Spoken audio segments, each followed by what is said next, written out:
Boa noite a todos. Boa noite. Hoje, exatamente 20 de agosto de 2025, estamos nós reunidos para estudarmos a obra.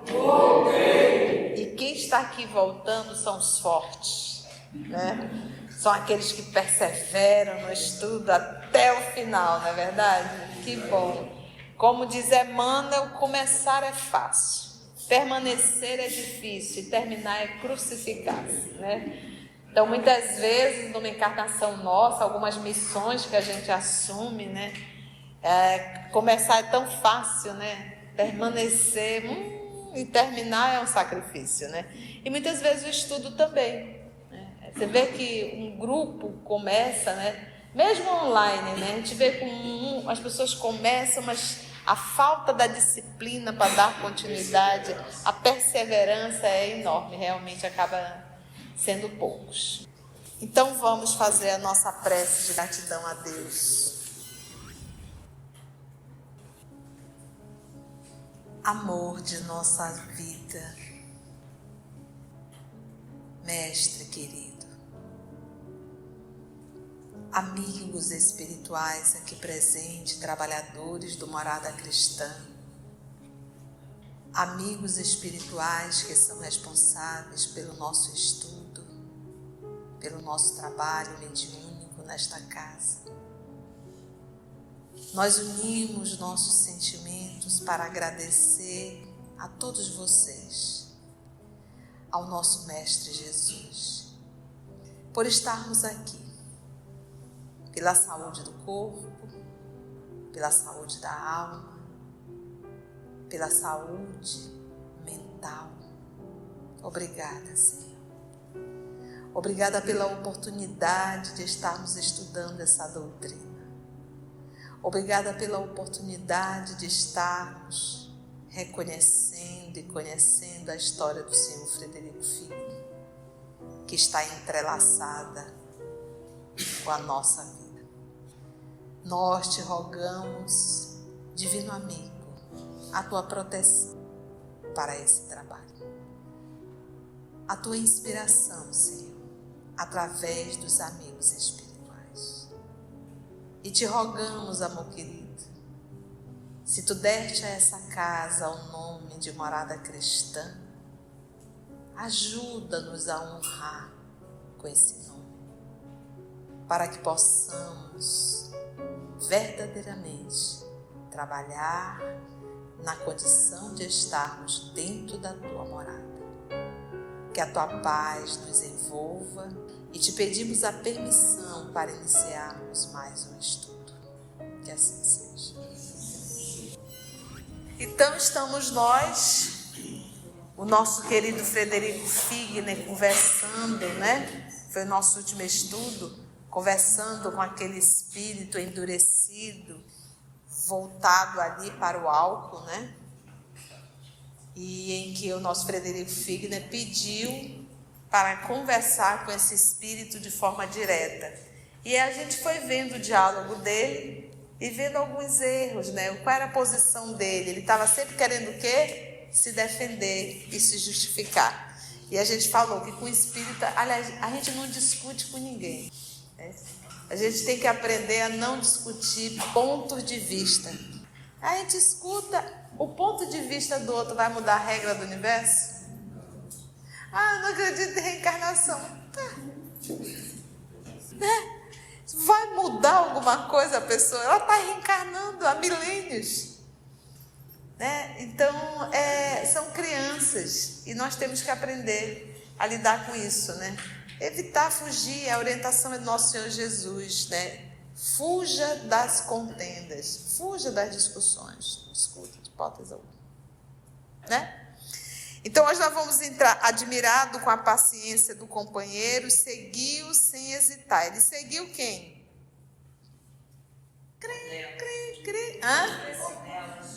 Ornelas? Quem é Ornelas? Muito bem. É o mentor, é o responsável, é o professor. Foi ele que foi para dar o exemplo, né? Vamos lá. Apontamentos salutar. Então vamos ver quais são esses apontamentos. Quando o colega que nos seguia atendeu a tarefa a que se reservara, Ornelas, quem é Ornelas? Mentor. Percebeu a tristeza que me acometera de súbito. Efetivamente, graves reflexões acudiam-me ao pensamento. Então ele fez lá o diálogo, não teve sucesso, e ele, ainda movido pela vaidade, achou que ele teria capacidade de converter e convencer esse espírito, não fez, e ainda ouviu algumas verdades dolorosas, né? Então ele está murchinho, está tristinho, e Ornelas percebeu isso. Vamos ver. Afinal, quem doutrinara no caso? Seria eu, o portador de socorro ao espírito infeliz? Ou fora o espírito sofredor que me beneficiara com a verdade? Né? Será que eu ajudei ou foi ele que me ajudou, falando a verdade? Essa é a pergunta dele. Então ele está ali naquele processo de entristecimento. E eu volto sempre a repetir, sabe, gente? É a fala do nosso Senhor Jesus. É que todo aquele que se eleva será o quê? Rebaixado. Então ele se colocou, ele acreditou. Ele não estou dizendo que ele é um homem mau, tá? Mas foi uma pessoa que se iludiu. E esse movimento, nós não podemos nos iludir.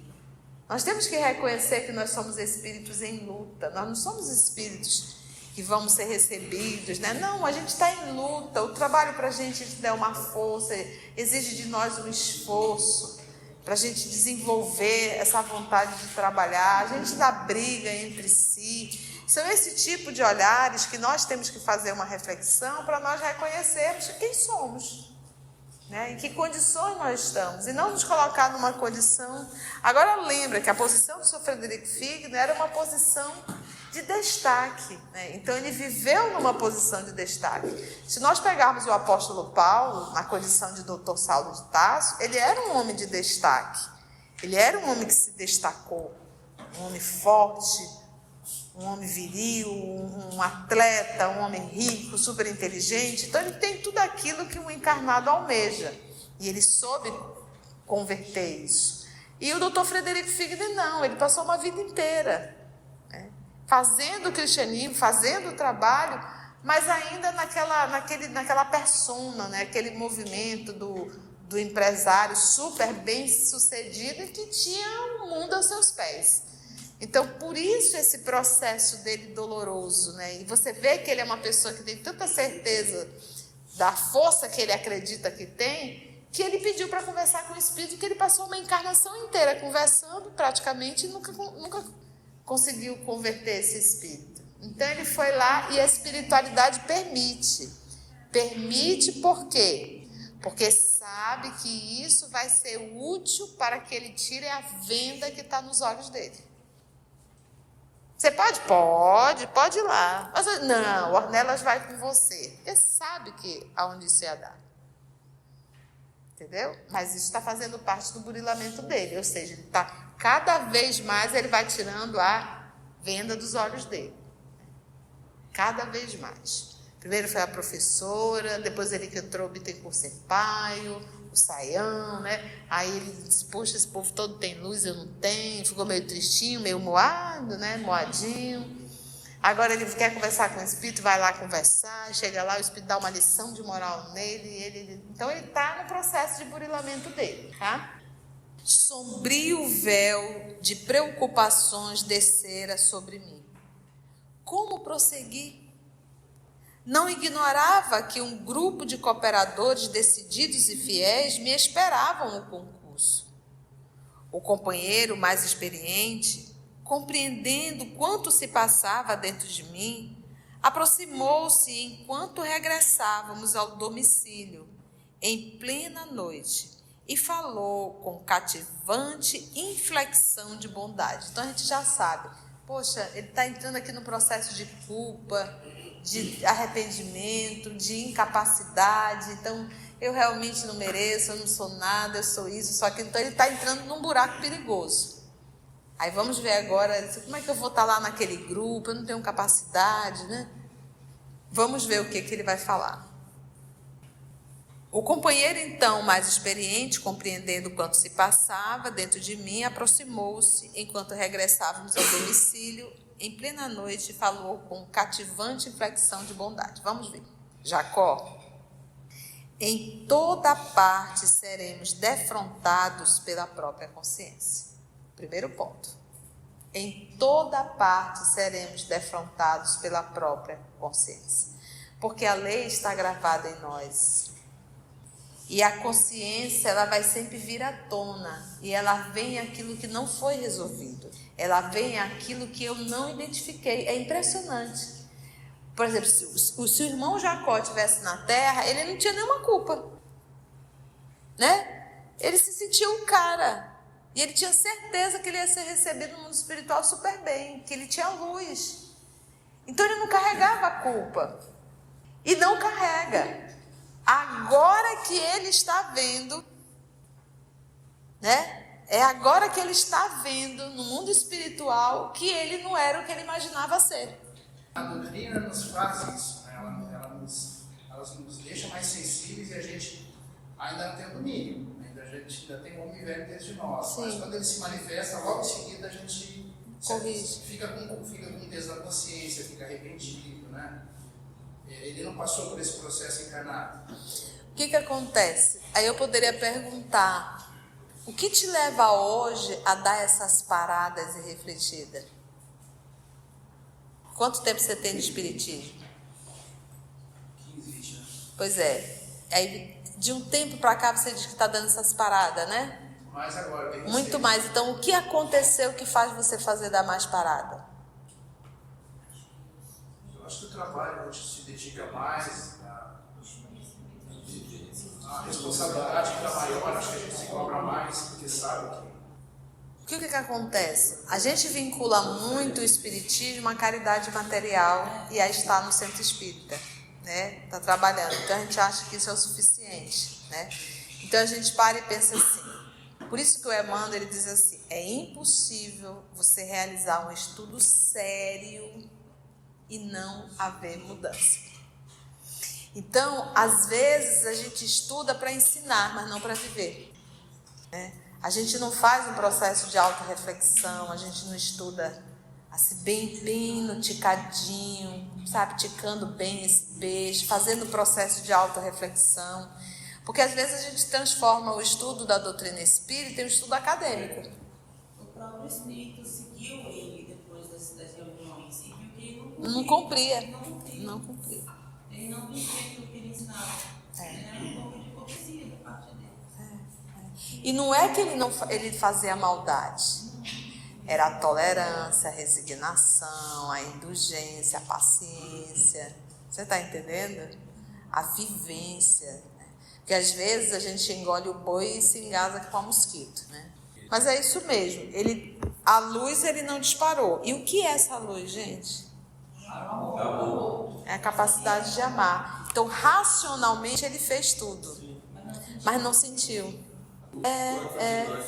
Não sentiu, né? Às vezes faz as coisas como um empresário mesmo, de forma muito intelectual, né? De forma muito racional, e não despertou. E a função da reencarnação é justamente essa: a gente despertar a nossa capacidade de amar. E é só assim que a gente acende a luz. Então não é só dar o arroz, é se compadecer. Então só essa ausência do ato do bem, né, já nos faz ficar nessa situação. E é muito difícil, a gente não enxerga às vezes. Nós temos aí dois atos de caridade: a caridade material e a caridade moral. Qual é a caridade mais fácil? A material. Mas qual é a que faz acender a luz interna? É porque a caridade material, a gente dá o que a gente tem. A caridade moral, realmente é muito difícil. Não dá para encontrar. Ficou muito claro isso no velório dele lá no começo, né? Ele sentiu essa falta de sentimento verdadeiro pela partida dele, né? Vamos ver o que ele vai falar. Jacó, em toda parte seremos defrontados pela própria consciência. Ou seja, o que tu está sentindo, Jacó, é a tua própria consciência. Se louvamos nossos amigos pelo incentivo e pelo júbilo, pela alegria que nos proporcionam, agradeçamos aos nossos adversários gratuitos a ousadia com que nos demonstram as nossas necessidades. Então, ele diz assim: se louvamos nossos amigos pelo incentivo e pela alegria, vamos também, olha o que ele diz aqui, olha, agradeçamos aos nossos adversários gratuitos a ousadia com que nos demonstram as nossas necessidades. Muitas vezes um amigo não tem coragem de chegar e dizer: Conceição, mas um inimigo, sim. É ele que nos mostra os pontos fracos que nós devemos trabalhar. E agradecer. Aí eu me lembro da Célia Diniz, ela conta isso, está no filme também, As Mães de Chico. O filhinho dela desencarnou, caiu dos braços da babá e morreu. E aí o Chico se aproximou dela e ele, ao invés de perguntar: você já perdoou, né? Ele disse: você já agradeceu a ela? Olha a cabeça de você já agradeceu a ela? Você não consegue entender. A criança tinha que desencarnar, fazia parte do processo. Qualquer quedinha besta ia acontecer isso. E tinha que ser aos 4 anos. Agora, você imagina se a criança tivesse caído dos braços da mãe. Meu Deus. A culpa, a dor seria muito maior. Então, por isso que o Chico diz: você já agradeceu a babá? A ama da criança?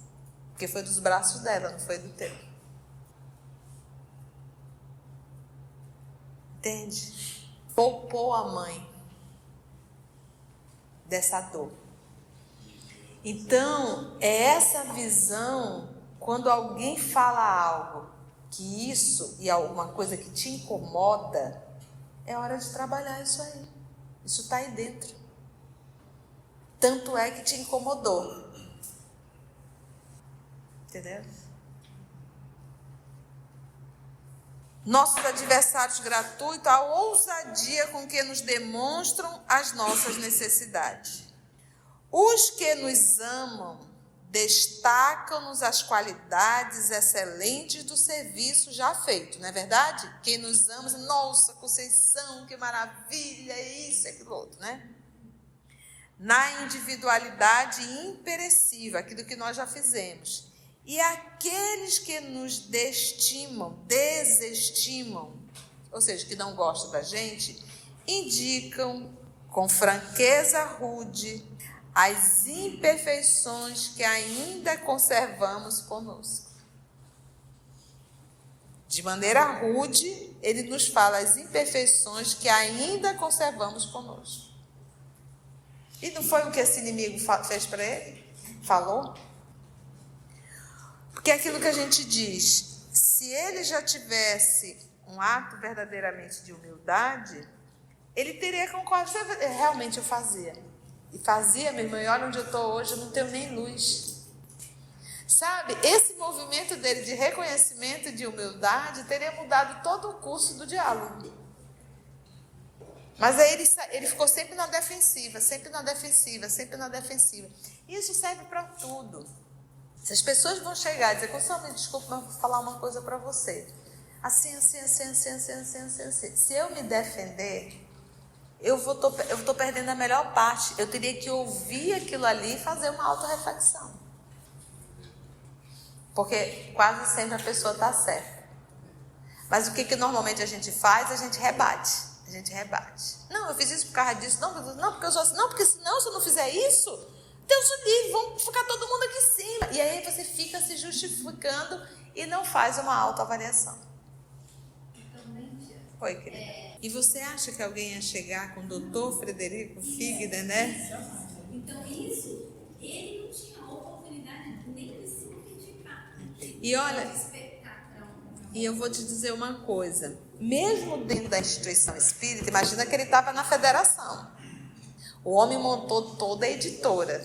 Quem quer falar alguma coisa para o Frederico? Mesmo dentro do centro espírita. Entendeu? Não briga com homem, não. É um Deus. Entendeste? É. Isso não é uma situação pontual, isso acontece. Sim, acontece. Você dentro do centro espírita, mesmo dentro das instituições espíritas, aquelas pessoas de destaque financeiro, elas são inclusive tratadas diferentes. Todo lugar. Vamos ver. Conservamos conosco, né, as imperfeições. Os que nos amam destacam-nos as qualidades excelentes do serviço já feito, na individualidade imperecível, repetindo, e aqueles que nos desestimam indicam com franqueza rude as imperfeições que ainda conservamos conosco. Os afeiçoados e simpatizantes silenciam a respeito das sombras que nos rodeiam, mas os contendores e desafetos as desvendam em nosso proveito, quando encontramos suficiente serenidade íntima, tá, gente? Serenidade para buscar os interesses do Senhor e não os nossos. Então, quando eu estou para servir o Senhor, eu busco essa serenidade para ouvir e fazer uma autoavaliação. Na sua capacidade de tolerar as observações amargas, reside a base da própria iluminação. Na sua capacidade de tolerar as observações amargas, reside a base da própria iluminação. Ou seja, ele está tolerando as observações amargas que ele ouviu? Ele está sofrendo. Ele já quer até desistir. Olha só, na sua capacidade de tolerar as observações amargas, reside a base da própria iluminação. Qual é a função da base? É o início de tudo. Sem a base, você não tem como suspender nenhuma coluna. Você tem que fazer a estrutura do prédio. E ele diz, olha só, na sua capacidade de tolerar as observações amargas, reside a base da própria iluminação. Então, para eu me iluminar, eu tenho que aprender a ouvir críticas. Calado. E sem se defender. Aí lembra de Jesus para Filipe. Filipe, não será vaidade querer que todos falem bem da gente? A gente está para ouvir, a gente escuta e faz uma autoavaliação silenciosa, sem se defender. Quantas pessoas, às vezes, não são muitas, mas pensam, eu não gosto da sua forma de estudar, coloca às vezes você comenta demais. Eu vou continuar comentando, porque entre 1 e 1000 eu fico com 1000, e não com 1. Então, isso aí, às vezes, é uma opinião pessoal. E eu sempre digo, gente, o estudo não é clube de leitura. Se você quer ler, leia o livro todinho. Aqui é estudo, a gente para, a gente comenta, a gente discute, a gente escuta um, escuta o outro. É isso. Então, a gente tem que fazer um processo de autoavaliação também. Mas a gente tem que ouvir. Aqui não, aqui ele está defrontando direto a condição moral dele. Olha, eu te seguia junto, eu te acompanhei. Tu não fazia nada do que tu falava. Entende? Difere. O progresso é obra de esforço. O progresso é obra de esforço mútuo. É sozinho? O irmão perturbado beneficiou-se extensamente com seu concurso valioso e gradativamente fixará nele mesmo a esmola recebida, né? Os centavozinhos de orientação que o seu Frederico deu. Quando ele diz que é mútuo, um aprende com o outro, gente. É via de mão dupla.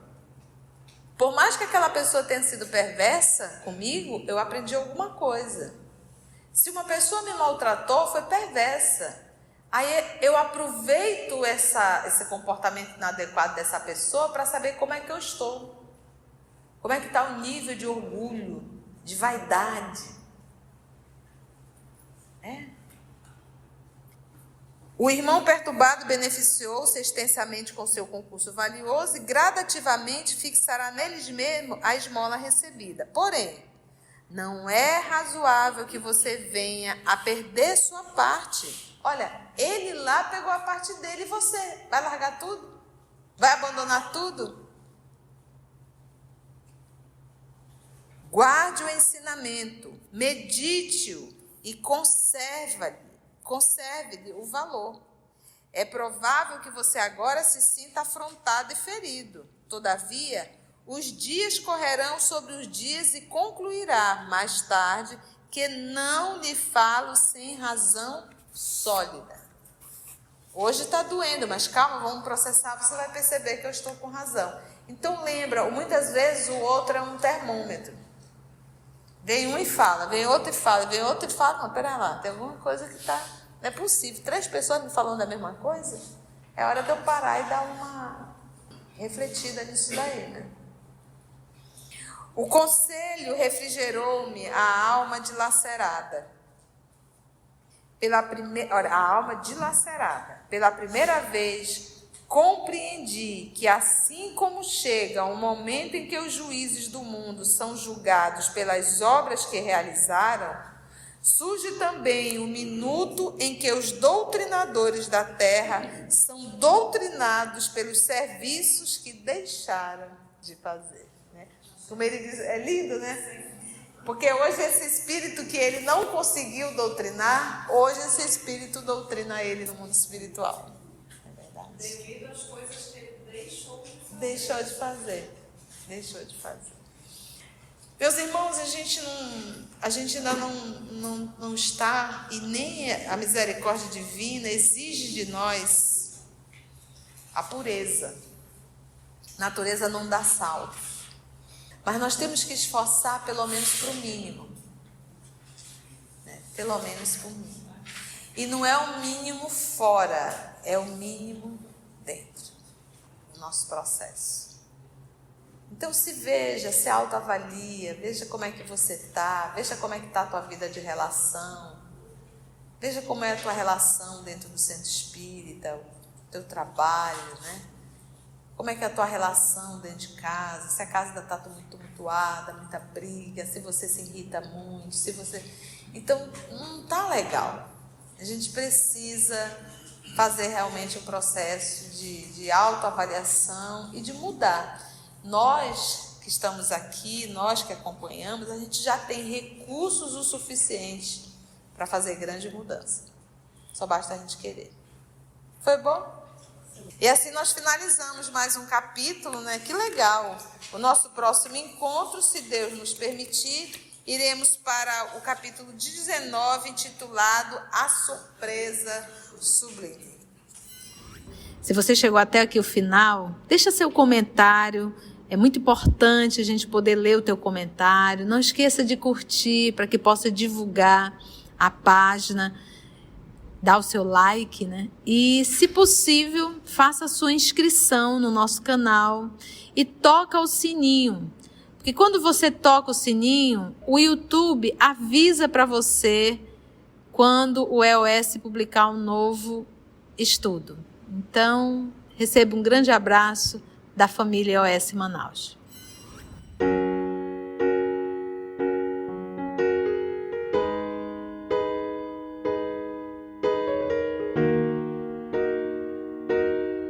Antes de orarmos em agradecimento, vamos ouvir algumas considerações da tia que destacamos neste estudo para a reflexão dos ensinamentos.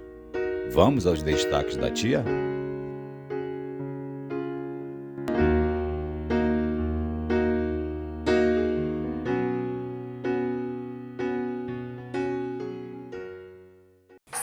A reencarnação é justamente essa, a gente despertar a nossa capacidade de amar, e é só assim que a gente acende a luz. Então não é só dar o arroz, é se compadecer.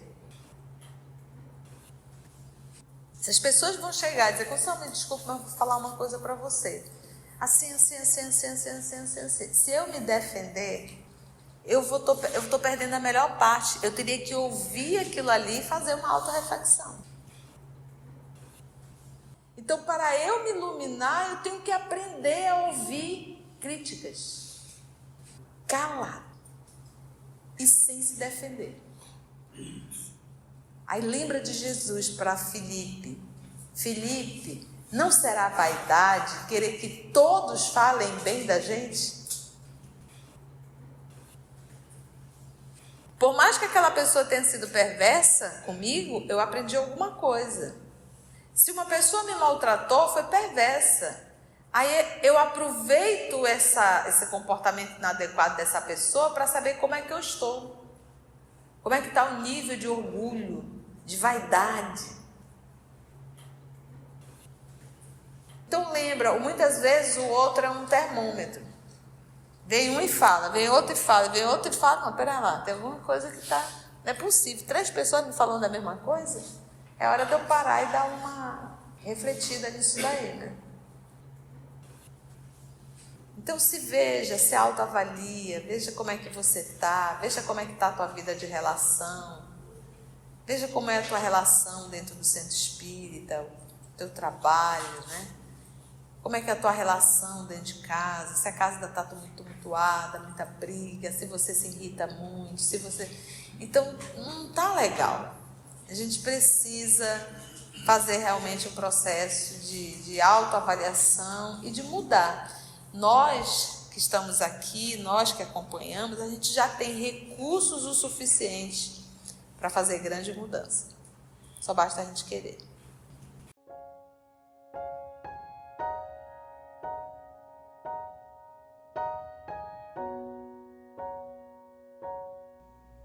Assim, concluindo o nosso estudo de hoje e agradecendo o nosso Mestre Jesus por mais este momento de aprendizado, vamos orar?